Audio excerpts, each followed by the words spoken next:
ओम शांति। 20 मई 2020 शिव बाबा की मुरली सुनते हैं। सबसे पहले अभ्यास करेंगे, जैसे सम्मुख बाबा से मुरली सुनने बैठे हैं। बाबा लाइट के शरीर में, पॉइंट ऑफ लाइट, ब्रह्मा बाबा के फरिश्ते स्वरूप के शरीर में शिव बाबा ज्ञान के सागर, रत्नों से भर भर कर थालियां मुझे देने के लिए आए हैं। और मैं आत्मा भी लाइट के शरीर में पॉइंट ऑफ लाइट बनके शांत स्थिति में शिव बाबा से सम्मुख मुरली सुनती हूँ। शिव बाबा बोले, मीठे बच्चे धंधा आदि करते भी सदा अपनी गॉडली स्टूडेंट लाइफ और स्टडी याद रखो। स्वयं भगवान हमको पढ़ाते हैं, इस नशे में रहो।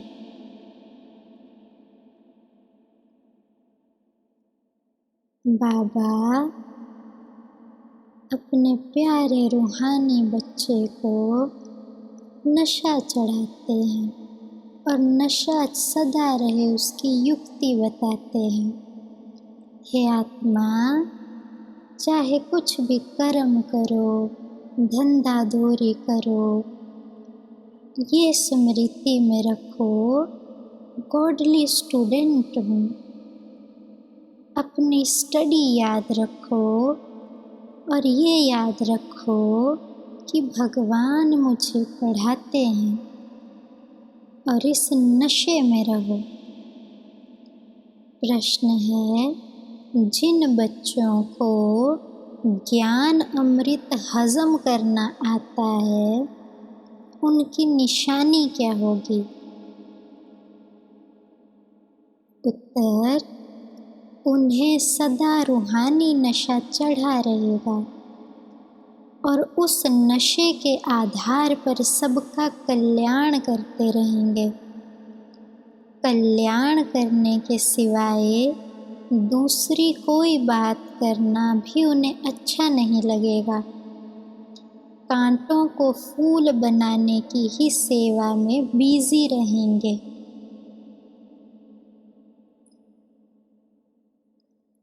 तो प्रश्न है, ज्ञान अमृत जिस आत्मा को हजम होता है, अर्थात ज्ञान अमृत जो शिव बाबा पिलाते हैं, रोज जो ज्ञान देते हैं, वो जिस आत्मा की धारणा में आता है, जीवन में आता है, उसकी निशानी ये है कि उनको रूहानी नशा चढ़ेगा,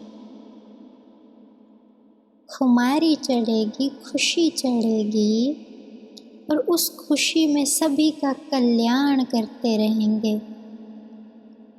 बाबा की सेवा, बाबा की बातें और कल्याण की बातों के सिवाय उन्हें कोई बात करना अच्छा नहीं लगेगा। बस कांटों को फूल बनाते रहेंगे। जो कांटे जैसी आत्माएं बन गई हैं, उनको सतो प्रधान बनाने की सेवा में ही बिजी रहेंगे। शिव बाबा बोले, ओम शांति। और मैं आत्मा भी शांत स्थिति में अभी शिव बाबा से मुरली सुनती हूँ। अब तुम बच्चे यहाँ बैठे हो और यह भी जानते हो कि अभी हम पार्टधारी हैं। 84 जन्मों का चक्र पूरा किया है। यह तुम बच्चों की स्मृति में आना चाहिए। बाबा बच्चों को डायरेक्शन दे रहे हैं कि हे आत्मा, तुम्हारी बुद्धि में यह आना चाहिए दिन भर कि अभी शिव बाबा के पास हम आए हैं और स्टडी कर रहे हैं।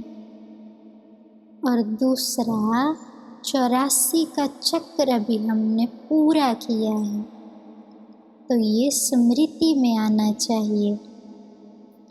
जानते हो कि बाबा आया हुआ है हमको फिर से राज्य प्राप्त कराने व तमो प्रधान से सतो प्रधान बनाने। यह बातें सिवाय बाप के और कोई नहीं समझाएंगे। अभी बुद्धि में लाना चाहिए कि कौन समझा सकता है दुनिया में।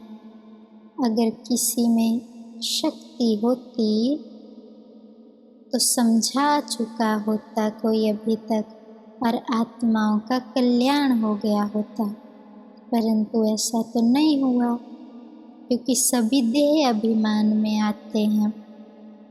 आत्मिक स्थिति का ज्ञान किसी को नहीं है, जो रियल आत्मिक स्थिति का ज्ञान है। और रियलाइजेशन किसी को नहीं है कि मैं आत्मा हूँ। यह बातें सिवाय बाप के और कोई नहीं समझाएंगे। तुम जब यहाँ बैठते हो तो तुम जैसे कि स्कूल में बैठे हो, बाहर हो तो जैसे स्कूल में नहीं हो। जानते हो यह ऊंच से ऊंच रूहानी स्कूल है। रूहानी बाप बैठ पढ़ाते हैं। पढ़ाई तो बच्चों को याद आनी चाहिए ना।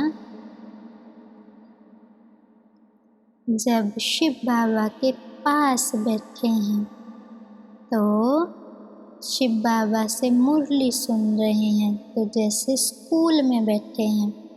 सेंटर पे मुरली सुनने जाते हैं तो जैसे स्कूल में पढ़ाई करने जाते हैं वैसे जाते हैं।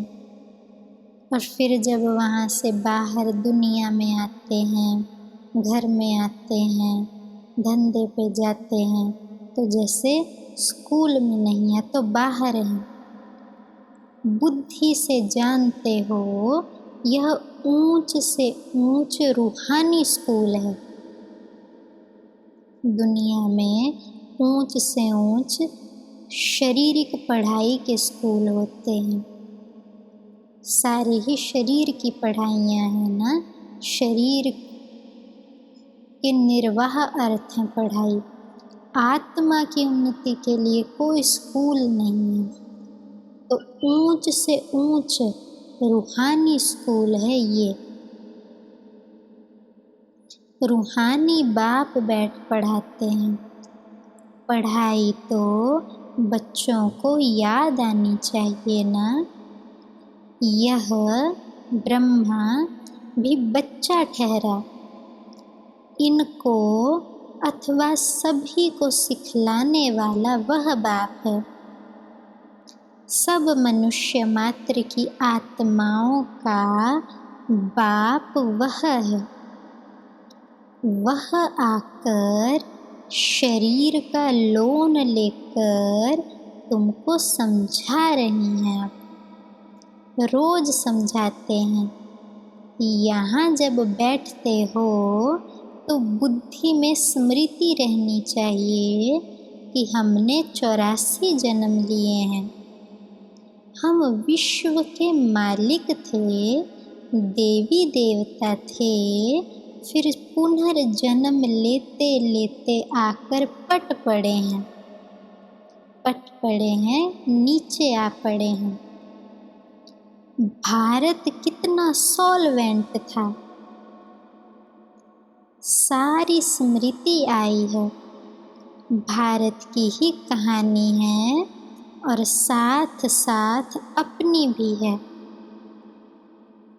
तो शिव बाबा हम आत्मा बच्चों को कहते हैं, बच्चे अभी शिव बाबा सर्व मनुष्य जो आत्माएं हैं सबका बाप है, तो सबकी उन्नति सद्गति आत्माओं की कौन करेगा? बाप करेगा ना आत्माओं का। तो बाबा ने अब स्मृति दिलाई है कि बच्चे तुमने अब पूरे किए अपने 84 जन्म, तुम विश्व के मालिक थे, फिर पुनर्जन्म लेते लेते एकदम नीचे आ गिरे हो। तो अब तुमको सारी स्मृतियाँ बाप ने दिलाई हैं कि बच्चे भारत कैसा सॉल्वेंट महान था, अभी क्या बन पड़ा है। तो सारी कहानी जो है चक्र की वो भारत की है और साथ साथ हम आत्माओं की भी है, क्योंकि हम भी ऊंचे थे, भारत भी ऊंचा था, हम भी नीचे बने, भारत भी नीचा बना। तो सारी की सारी कहानी है। तो अपने को फिर भूल ना जाओ, हम स्वर्ग में राज्य करते थे, फिर हमको 84 जन्म लेने पड़े, यह सारा दिन स्मृति में लाना पड़े। धंधा आदि करते स्टडी तो याद आनी चाहिए ना, कैसे हम विश्व के मालिक थे, फिर हम नीचे उतरते आए हैं। बहुत सहज है, परंतु यह याद भी कोई को रहती नहीं। आत्मा पवित्र न होने के कारण याद खिसक जाती है।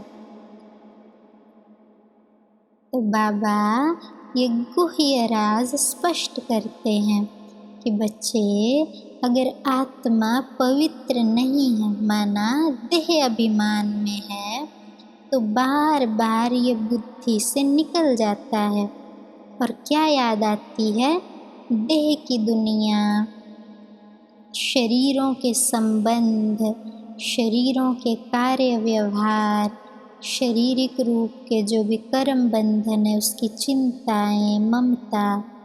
तो आत्मा अपवित्र है इसलिए भूल जाता है।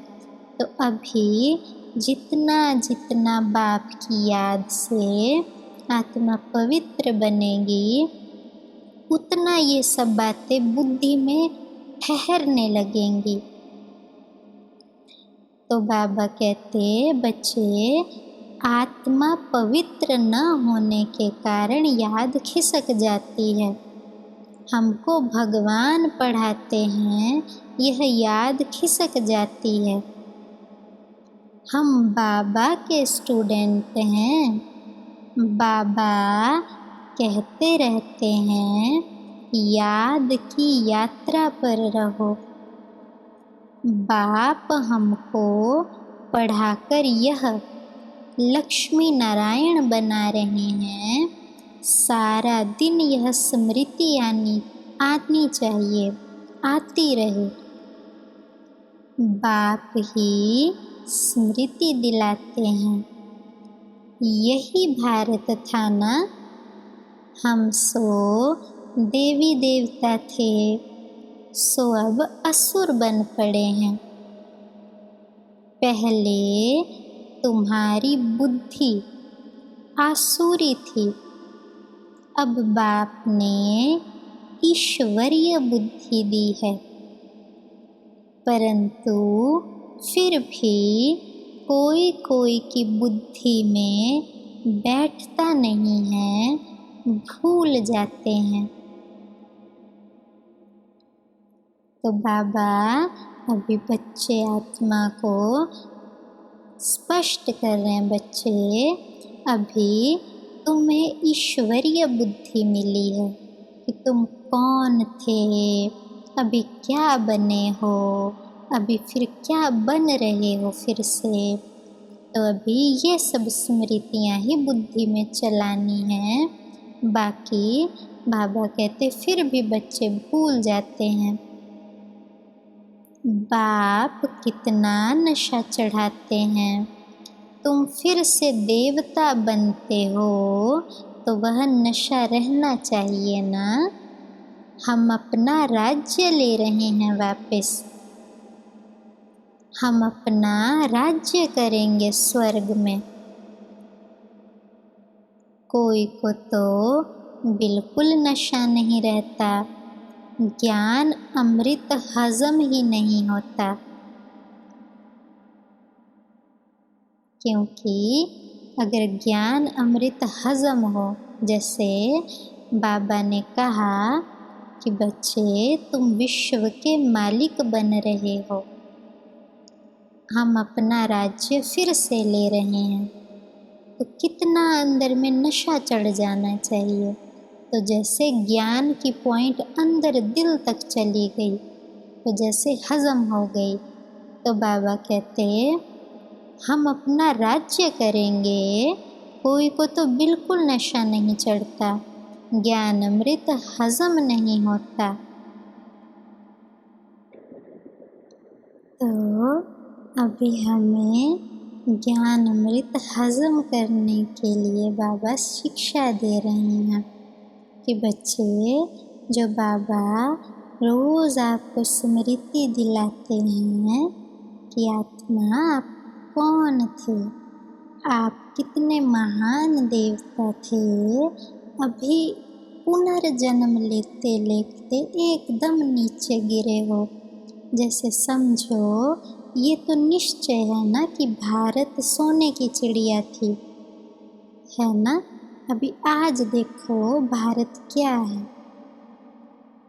अभी दूसरे देशों से कंपेयर करो तो दूसरे जो देश हैं वो कितने बाहर के दिखावे में ऊंचे दिखते हैं, परंतु जैसे बुद्धि में पक्का है कि भारत तो सोने जैसा था, इतना स्वर्ग था, पक्का है अंदर में।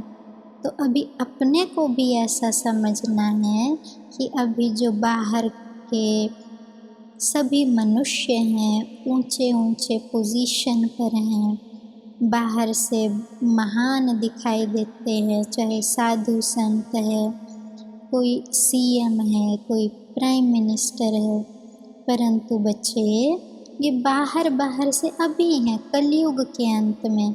जैसे भारत महान था, अभी देखो कितना गरीब, सबसे गरीब जैसे कि भारत दिखाई देता है, सबसे भ्रष्टाचारी भी। तो ऐसे ही अभी कोई भी आत्मा देखने में ऊंची लगे, लेकिन हम थे सबसे ऊंच। अभी कौन कहता है आत्मा को ये? स्वयं भगवान कहते हैं। तो निश्चय से कि हाँ बाबा मैं ही वो था। तो ऐसे ज्ञान की पॉइंट्स को नशे में लाना है, माना हजम करना है। जिन्हें नशा चढ़ा हुआ होगा उन्हें किसी का कल्याण करने के सिवाय दूसरी कोई बात करना भी अच्छा नहीं लगेगा। फूल बनाने की सर्विस में ही लगे रहेंगे। हम पहले फूल थे, फिर माया ने कांटा बना दिया। तो अभी ये नहीं समझना है कि हम कांटा हैं, नहीं, हमें बाबा ने फूल बनाया था ज़रूर, हम फूल थे, अभी माया ने कांटा बना दिया है। अभी बाबा हमें फिर से फूल बनाने आए हैं, तो मुझे बाबा की श्रीमत पर चलना है। ऐसी ऐसी बातें अपने से करनी चाहिए। इस नशे में रह तुम किसी को समझाएंगे तो झट कोई को तीर लगेगा, समझ आएगा ज्ञान। भारत गार्डन ऑफ अल्लाह था, अर्थात भारत वो था जहाँ सब फूल ही फूल थे जो भगवान ने रचे थे। अब पतित बन गया है। हम ही सारे विश्व के मालिक थे, कितनी बड़ी बात है। अभी फिर हम क्या बन गए हैं, कितना गिर गए हैं। हमारे गिरने और चढ़ने का यह नाटक है। यह कहानी बाप बैठ सुनाते हैं, वह है झूठी कहानी, यह है सच्ची। जो दुनिया में सुनाते हैं कहानियाँ, सत्यनारायण की कथा, रामायण की कथा 7-7 दिनों के लिए, बाबा कहते बच्चे सब झूठी हैं। ये जो शिव बाबा भी आपको कथा सुना रहे हैं ना कि बच्चे तुम थे, फिर तुम ये बन गए, अभी तुम ये बन रहे हो, ऐसे ऐसे बनो, तो ये है सच्ची कहानी। वह सत्यनारायण की कथा सुनाते हैं, परंतु समझते थोड़े ही हैं कि हम कैसे चढ़े फिर कैसे गिरे। यह बाप ने सच्ची सत्यनारायण की कथा सुनाई है। राजाई कैसे गवाई, यह सारी है अपने ऊपर। आत्मा को अभी मालूम पड़ा है कि हम कैसे बाप से राजाई ले रहे हैं। बाप यहाँ पूछते हैं तो कहते हैं हाँ नशा है, फिर बाहर जाने से कुछ भी नशा नहीं रहता। बच्चे खुद समझते हैं, भल हाथ तो उठाते हैं, परंतु चलन ऐसी है जो नशा रह ना सके। फीलिंग तो आती है ना। तो अभी शिव बाबा आत्मा को कहते हैं, आत्मा बच्चे अभी मैं तुम्हें सच्ची सत्यनारायण की कथा सुना रहा हूँ कि तुम आत्मा ने कैसे ये नारायण पद पाया था, फिर तुम आत्मा कैसे पुनर्जन्म लेते लेते नीचे आ गई। तो अभी तुम आत्मा को मालूम पड़ा है कि हम अब अपने बाप से राजाई लेते हैं। यहाँ बाबा जब बच्चों से पूछते हैं बच्चे नशा है, तुम राजा बन रहे हो, तो हाथ सभी खड़ा करते हैं, परंतु फिर दुनिया घर बार धंधे आदि पे जाने से सब जैसे भूल जाता है। ऐसी चलन हो जाती है जैसे कुछ नशा नहीं, कोई पॉइंट याद नहीं। तो फीलिंग तो आती है ना अंदर की हाँ हमें नशा नहीं रहता। तो बाप बच्चों को फिर स्मृति दिलाते हैं, बच्चे तुमको मैंने राजाई दी थी, फिर तुमने गवा दी। तुम नीचे उतरते आए हो क्योंकि यह नाटक है चढ़ने और उतरने का। आज राजा है, कल उसको उतार देते हैं। अखबार में बहुत ऐसी ऐसी बातें आती रहती हैं जिनका रिस्पॉन्ड दिया जाए तो कुछ समझें। बाबा अभी आत्मा को समझाते हैं कि बच्चे जैसे इस दुनिया में भी होता है कि आज जिसको प्राइम मिनिस्टर बनाते हैं फिर कल उसको हटा देते हैं, किसी और को बना देते हैं। तो आज राजा है, कल साधारण हो जाता है। तो ऐसे ही बच्चे, तुम कल की बात है, सतयुग में राजा थे, फिर तुम नीचे आ गए हो। तो अखबारों में भी ऐसी ऐसी बातें आती हैं कि आज का राजा, उसको गद्दी से उतार दिया गया। तो बाबा कहते बच्चे उनको रिस्पॉन्ड कर सकते हैं कि भारत में ऐसे ही देवताएं भी राजा थे, फिर विकारी बनने से नीचे गिर गए हैं। तो उनको तीर लगेगा ज्ञान का, समझेंगे थोड़ा। यह नाटक है, यह याद रहे तो भी सदैव खुशी रहे। तो बुद्धि में तो है ना, आज से 5000 वर्ष पहले शिव बाबा आया था, फिर आकर राजयोग सिखलाया था। लड़ाई भी लगी थी। अभी यह सब राइट बातें बाप सुनाते हैं। यह है पुरुषोत्तम युग, सबसे उत्तम युग। कलयुग के बाद यह पुरुषोत्तम युग आता है। कलयुग को पुरुषोत्तम युग नहीं कहेंगे, सतयुग को भी पुरुषोत्तम युग नहीं कहेंगे। क्यों नहीं कहेंगे? क्योंकि सतयुग में भी महान जो बने वो कैसे बने?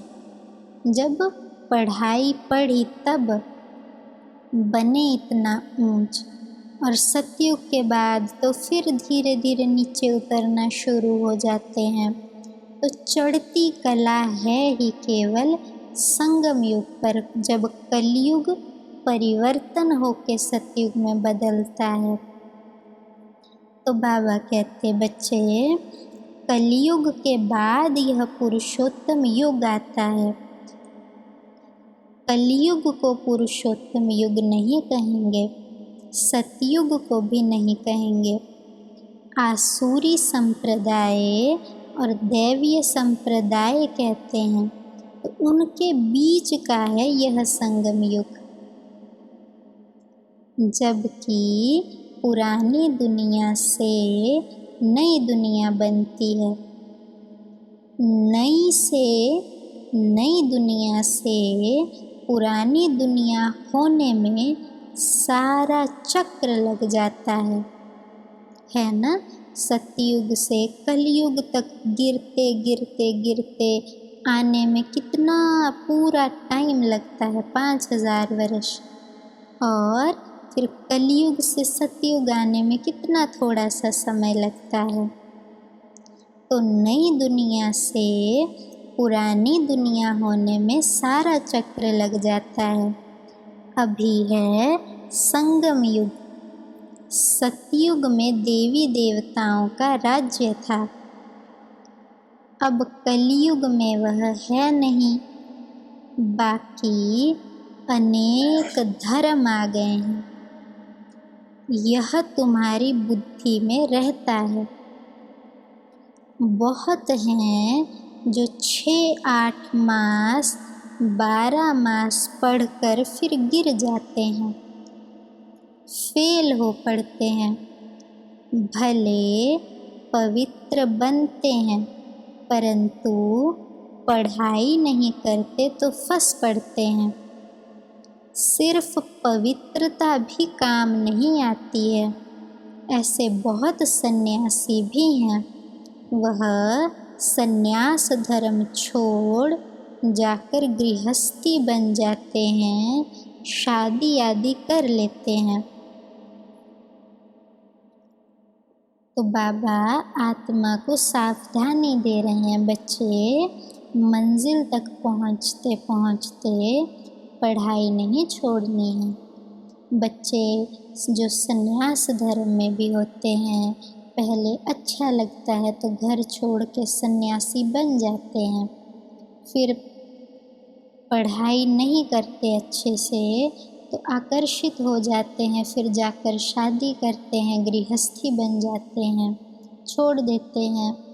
तो ऐसे ही बाबा कहते बच्चे मानो आप पवित्र रहते हो पर पढ़ाई नहीं करते, डेली योग नहीं करते तो फिर धीरे धीरे गिर जाएंगे, क्योंकि डेली की डोज तो आत्मा को मिल ही नहीं पा रही है।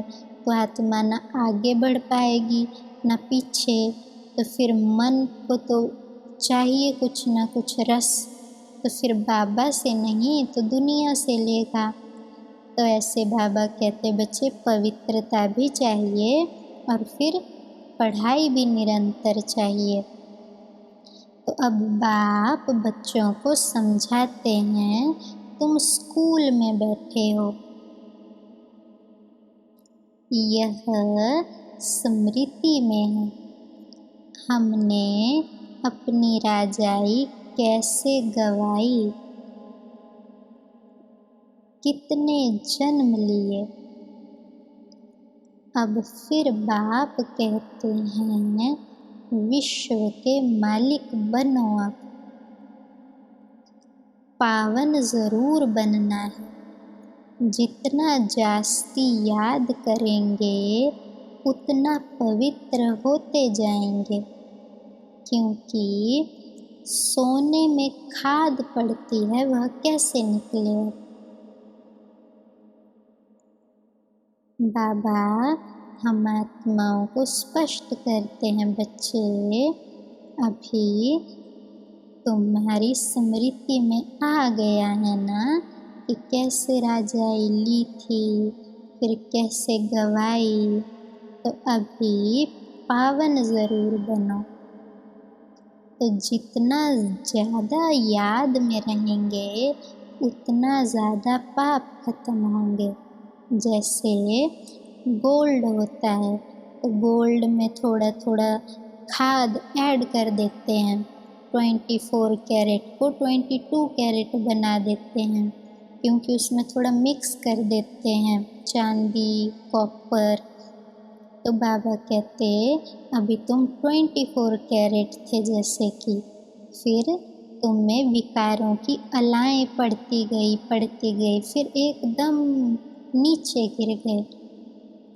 तो तुम बच्चों की बुद्धि में है, हम आत्मा सतो प्रधान थी, 24 कैरेट थी, फिर गिरते गिरते अब ऐसी हालत हो गई है।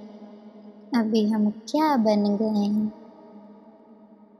शिव बाबा तो ऐसे नहीं कहते हैं कि हम क्या थे, तुम मनुष्य ही कहते हो हम देवता थे, क्योंकि शिव बाबा तो गिरते नहीं है ना, शिव बाबा तो एक समान है, रहते हैं।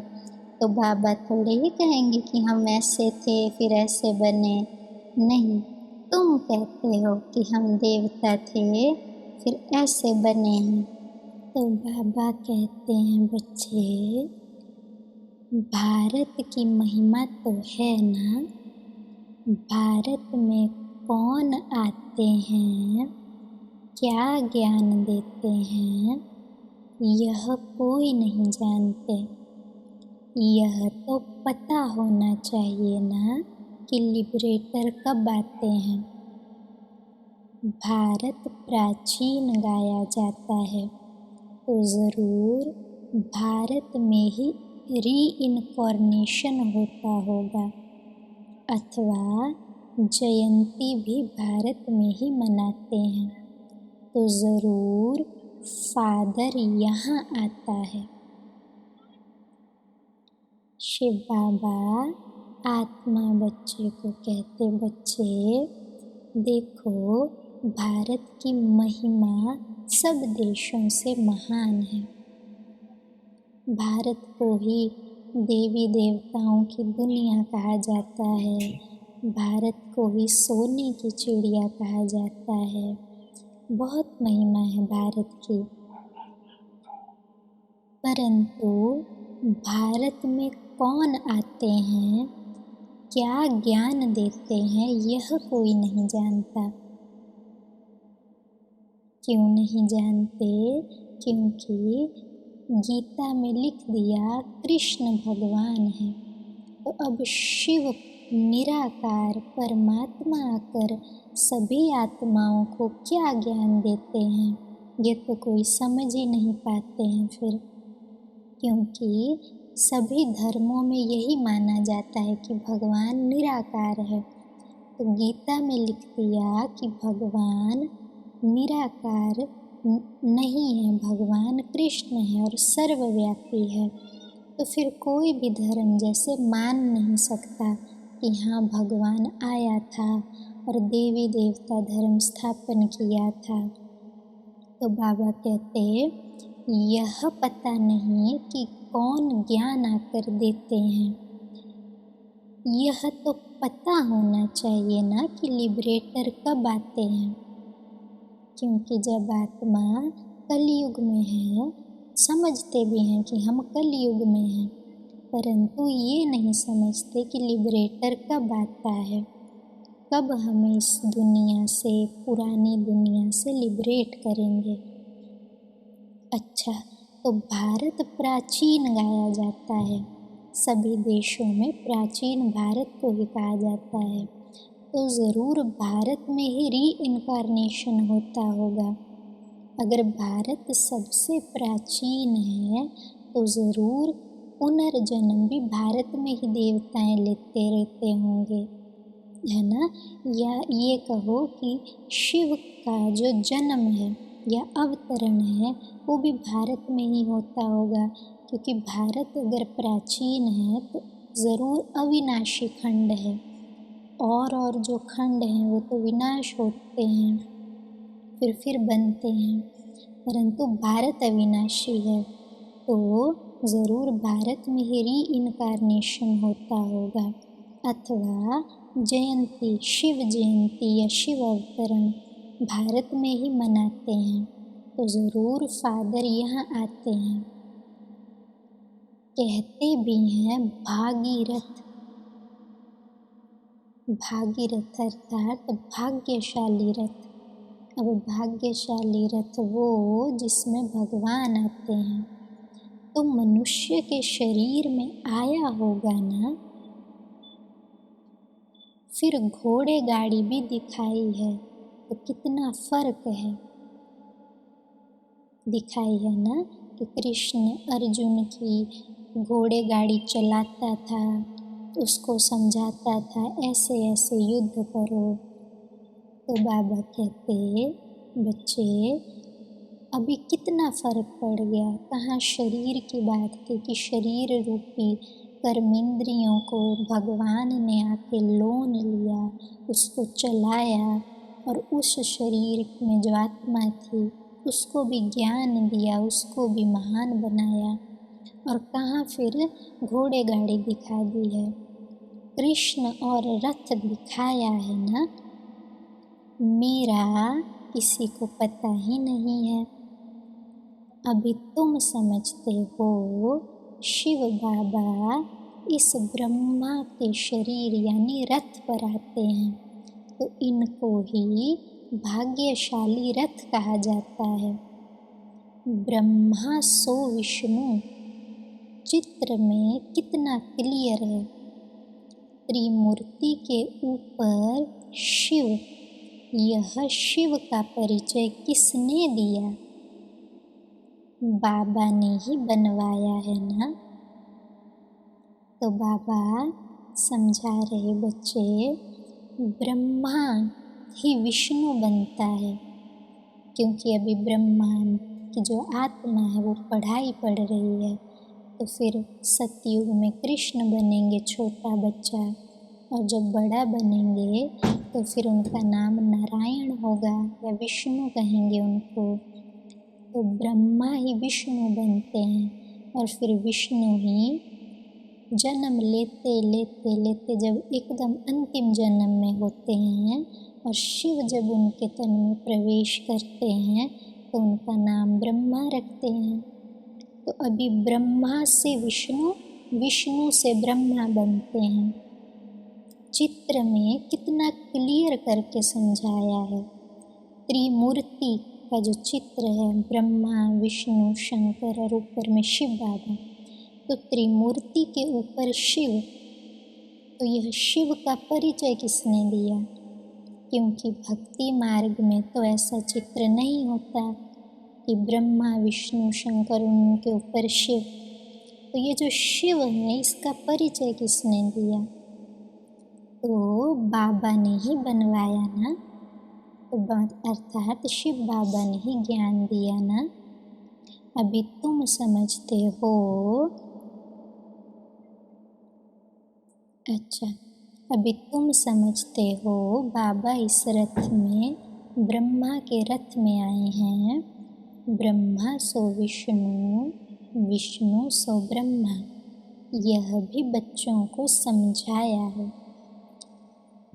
कहाँ 84 जन्म के बाद विष्णु सो ब्रह्मा बनते हैं, कहाँ विष्णु सो ब्रह्मा सो विष्णु, 1 सेकंड में। तो बाबा कहते बच्चे देखो, ब्रह्मा ही विष्णु बनते हैं और विष्णु फिर 84 जन्मों के बाद ब्रह्मा बनते हैं। तो जब विष्णु से ब्रह्मा तक का सफ़र है तो उसको 84 जन्म लग गए। और जब शिव बाबा ने ब्रह्मा के तन में प्रवेश किया तो 1 सेकंड में साक्षात्कार कराया कि तुम ही विष्णु थे और निश्चय हो गया कि मैं ही विष्णु था। फिर पुरुषार्थ किया परंतु निश्चय बैठ गया कि मैं ही विष्णु था। तो बाबा कहते कहाँ 84 जन्म के बाद विष्णु से ब्रह्मा बनते हैं और कहाँ फिर ब्रह्मा से विष्णु 1 सेकंड में। तो वंडरफुल बातें हैं ना, बुद्धि में धारण करने की। पहले पहले समझाना होता है बाप का परिचय। भारत स्वर्ग था ज़रूर, हेवनली गॉड फादर ने स्वर्ग बनाया होगा। यह चित्र तो बड़ा फर्स्ट क्लास है। समझाने का शौक रहता है ना, बाबा को भी शौक है। तो बाबा कहते हैं बच्चे जो बाबा ने चित्र बनवाए हैं उन पे खूब समझाओ कि ये है ब्रह्मा, ये है विष्णु, ये है शंकर। फिर कैसे ब्रह्मा विष्णु बनते हैं 84 जन्म के बाद, फिर कैसे विष्णु ही ब्रह्मा बनते हैं, फिर कैसे ब्रह्मा 1 सेकंड में निश्चय होता है कि हाँ मैं ही विष्णु था और विष्णु बनने का पुरुषार्थ करते हैं। तो बाबा कहते अभी बच्चों को शौक होना चाहिए, बाबा को भी शौक है समझाने का। तुम सेंटर पर भी ऐसे समझाते रहते हो, यहाँ तो डायरेक्ट बाप है ना। सेंटर पर बच्चे भाई समझाते हैं आत्मा भाइयों को, पर मधुबन में जैसे शिव बाबा स्वयं बच्चों को समझाते हैं। आत्माओं के समझाने और बाप के समझाने में फ़र्क तो ज़रूर रहता है, इसलिए यहाँ मधुबन सम्मुख आते हैं सुनने लिए। बाप ही घड़ी घड़ी बच्चे बच्चे कहते हैं ना, बच्चे ऐसे करो, बच्चे अभी तुम ये थे। भाई भाई का इतना असर नहीं रहता जितना बाप का रहता है, क्योंकि जब सम्मुख शिव बाबा समझाते हैं तो फर्क तो है ना।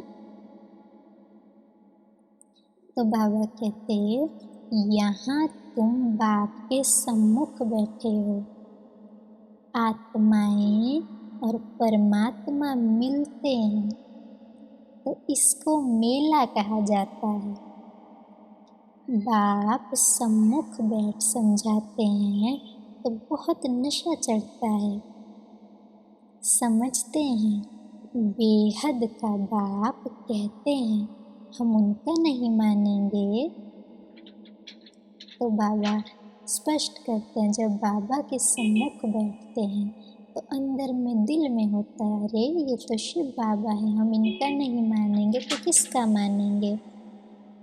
बाप कहते हैं हमने तुमको स्वर्ग में भेजा था, फिर तुम 84 जन्म लेते लेते पतित बन गए हो, फिर तुम पावन नहीं बनेंगे। आत्माओं को कहते हैं, कोई समझते हैं बाबा सच कहते हैं, कोई तो झट कहते हैं बाबा हम पवित्र क्यों नहीं बनेंगे। बाप कहते हैं अच्छा मुझे याद करो तो तुम्हारे पाप कट जाएंगे, तुम सच्चा सोना बन जाएंगे। मैं सभी का पतित पावन बाप हूँ। तो बाप की समझाने और आत्माओं की समझाने में कितना फर्क है। समझो कोई नए आ जाते हैं, उनमें भी जो यहाँ का फूल होगा उनको टच होगा, यह कहते ठीक हैं। जो यहाँ का नहीं होगा तो समझेगा भी नहीं। तो तुम भी समझाओ, हम आत्माओं को बाप कहते हैं, तुम पावन बनो। तो बाबा स्पष्ट करते हैं बच्चे, मानो कोई नया नया ज्ञान में आता है, यहाँ मधुबन आता है, सेंटर पर आता है, तो जो यहाँ का फूल होगा, माना जो देवी देवता बनने वाली आत्मा होगी, तो उसको टच होगा अंदर ही दिल में, जैसे कि हाँ बात सही है, बाबा राइट कहते हैं। और जो यहाँ का नहीं होगा उसको लगेगा ये फालतू बातें हैं, वो नहीं सुनेगा। तो बाबा कहते तुम भी जब औरों को समझाओ तो ये कहो कि बाप कहते हैं, शिव बाप कहते हैं कि अभी पावन बनना है। मनुष्य पावन बनने के लिए गंगा स्नान करते हैं, गुरु करते हैं, परंतु पतित पावन तो बाप ही है। तो मनुष्य गंगा पर क्यों जाते हैं कि हमारे पाप धुल जाएं, परंतु पतित पावन माना पापों को धोने वाला, पावन बनाने वाला तो शिव बाबा है। तो बाप अब आत्माओं को कहते हैं तुम कितने पतित बन गए हो, इसलिए आत्मा याद करती है कि अब आकर पावन बनाओ। तो बाप कहते हैं मैं कल कल पाता हूँ, फिर तुम बच्चों को कहता हूँ कि बच्चे बस ये अंतिम जन्म पवित्र रहो, पवित्र बनो, फिर यह रावण राज्य खत्म होना है और फिर सतयुग आएगा तो अगले 21 जन्मों तक तुम नेचुरल पवित्र होंगे। तो मुख्य बात है ही पावन बनने की। स्वर्ग में तो विष होता ही नहीं है, माना विकार होते ही नहीं है। तो अभी अंतिम जन्म एक पवित्र बनो। जब कोई आते हैं तो उनको यह समझाओ कि बाप कहते हैं कि अपने को आत्मा समझ मुझ शिव बाबा को याद करो तो पावन बन जाएंगे। आत्मा में से विकारों रूपी खाद निकल जाएगी। मन मना भव अक्षर याद है ना। मन मना भव अर्थात आत्मा समझ खुद को मुझ परमात्मा निराकार को याद करो। बाप निराकार है, हम आत्मा भी निराकार हैं। जैसे हम शरीर द्वारा सुनते हैं, बाप भी शरीर में आकर समझाते हैं। नहीं तो कैसे कहेंगे कि माँ में कम याद करो, देह के सब संबंध छोड़ो। तो ज़रूर यहाँ आते हैं, ब्रह्मा में प्रवेश करते हैं। बात बरोबर ठीक है ना। अब बाप कहते हैं, शास्त्रों में भी कहते हैं कि भगवान ने कहा है कि मन मना भव। तो भगवान ने कहा तो ज़रूर शरीर द्वारा ही कहेंगे, ऐसे तो नहीं कह सकता कोई। तो बाबा कहते हैं कि बच्चे, जैसे हम शरीर द्वारा सुनते हैं तो बाप भी इस शरीर में आकर समझाते हैं, नहीं तो कैसे कहें कि माम एकम याद करो, देह के सभी संबंध छोड़ो। ज़रूर यहाँ आते हैं, ब्रह्मा में प्रवेश करते हैं। प्रजापिता अब प्रैक्टिकल में है, इन द्वारा हमको बाप ऐसे कहते हैं। हम बेहद के बाप की नहीं मानते, हम बेहद के बाप की ही मानते हैं। वह कहते हैं, पावन बनो, पतितपना छोड़ो, पुरानी देह के अभिमान को छोड़ो, मुझे याद करो तो अंतमति सो गति हो जाएगी और तुम लक्ष्मी नारायण बन जाएंगे। तो बाबा कहते हैं, बच्चे कोई तुम्हें कहे कि पवित्र क्यों बनना है, क्यों रहना, बाबा कहते बच्चे उनको कहो कि शिव बाबा कहते हैं कि अभी मैं आया हुआ हूँ, तो ये पावन बनो एक जन्म के लिए और मुझे याद करो तो तुम्हारे पाप कट जाएंगे और फिर अंत में तुम्हारी यही स्मृति, यही मति होगी, शिव बाबा की याद होगी, तो वैसे ही गति हो जाएगी और तुम लक्ष्मी नारायण बन जाएंगे।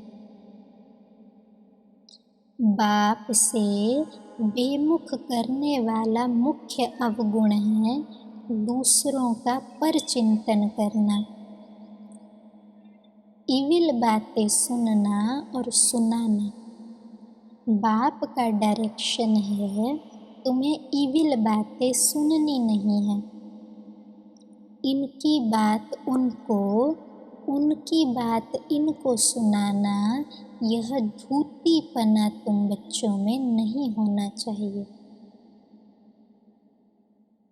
तो बाबा कहते बच्चे, परचिंतन, देह का चिंतन, दूसरी आत्माओं के संस्कारों का चिंतन, ये सब है धूतीपना, एकदम धूर्तपना जिसको कहते हैं। तो बाबा कहते बच्चे, इनकी बात उनको, उनकी बात इनको, यह इविल बातें। इस समय दुनिया में सभी विपरीत बुद्धि हैं, सिवाय राम शिव बाबा के दूसरी कोई बात किसी को सुनाना, उसको धूतीपना, धूर्तपना कहा जाता है। अब बाबा कहते हैं, यह धूतीपना छोड़ो, तुम सभी आत्माओं को यही बताओ कि हे आत्मा रूपी सीताएं, तुम एक राम निराकार शिव से योग लगाओ। तो बाबा कहते बच्चे, इस दुनिया में सब है विपरीत बुद्धि, क्योंकि आत्मा खुद को नहीं समझते, शिव बाबा से प्रीत है नहीं, तो सब है विपरीत बुद्धि। तो किसी की बात भी इस दुनिया में सुनना, फिर इनकी उनको सुनाना, ये सब है धूर्तपना की बातें। तो बाबा कहते बच्चे, अभी तुम आत्माओं को बस यही बात सुनाओ जो शिव बाबा कहते हैं, और कोई बात नहीं। अच्छा, तुम हो मैसेंजर, यह मैसेज दो कि बाप ने कहा है मुझे याद करो, बस इस बात के सिवाय बाकी सब है धूतीपना, धूर्तपना। बाप सब बच्चों को कहते हैं, धूतीपना छोड़ दो। सभी सीताओं का एक राम से योग जुड़वाओ, तुम्हारा धंधा ही यह है।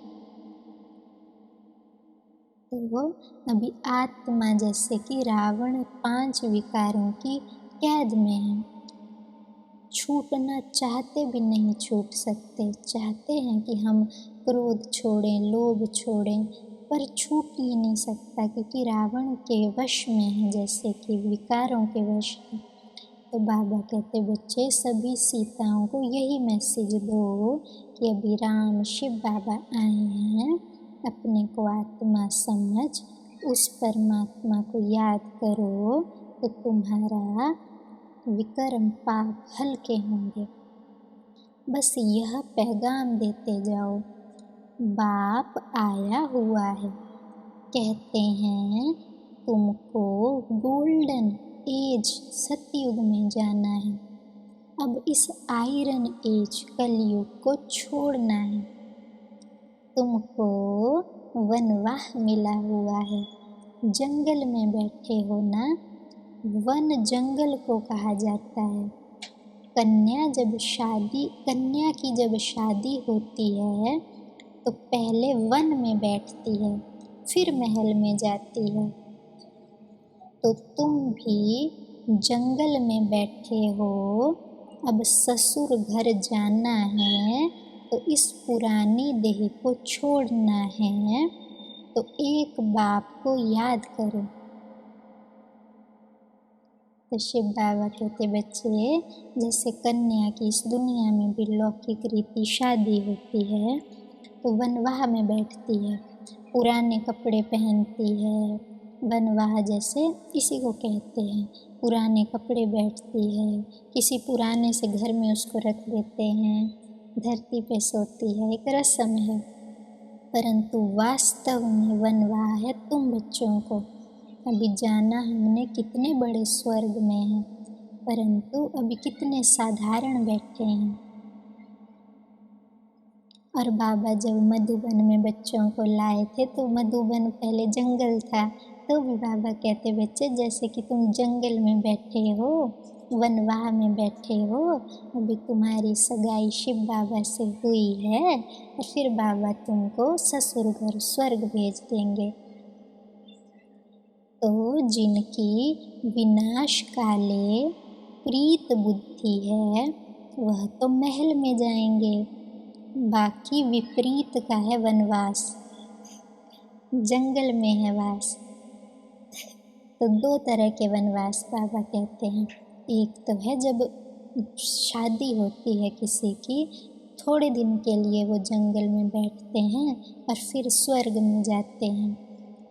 और दूसरा है जंगल जैसे कांटों का जंगल, विकारों रूपी जंगल, जो कि ये दुनिया में है।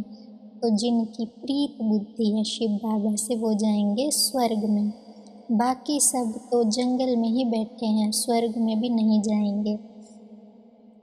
तो बाबा कहते बाप तुम बच्चों को भिन्न भिन्न रीति से समझाते हैं। जिस बाप से इतनी बेहद की बादशाही ली है उनको भूल गए हो तो वनवास में चले गए हो, है ना।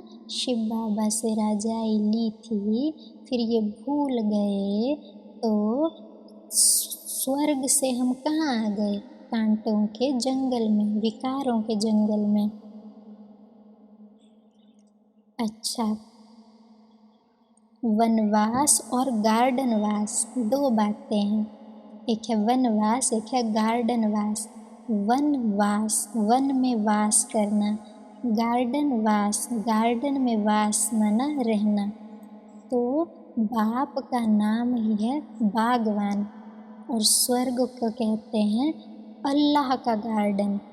तो सतयुग में था हमारा अल्लाह के गार्डन में वास माना निवास, और अभी है रावण के जंगल में निवास, वनवास।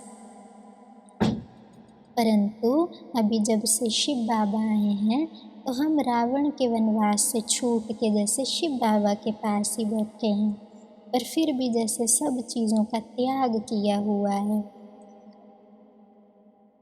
तो जैसे कि हम भी जैसे वनवास में ही हैं, है तो कलयुग में ही ना, फिर जाएंगे अभी सतयुग में, तो जाएंगे अभी गार्डन वास में। भारत में ही हमारा राज्य था, अभी नहीं है, अभी तो वनवास है, अभी गार्डन में फिर चलेंगे। तुम यहाँ बैठे हो तो भी बुद्धि में है, हम बेहद के बाप से अपना राज्य ले रहे हैं।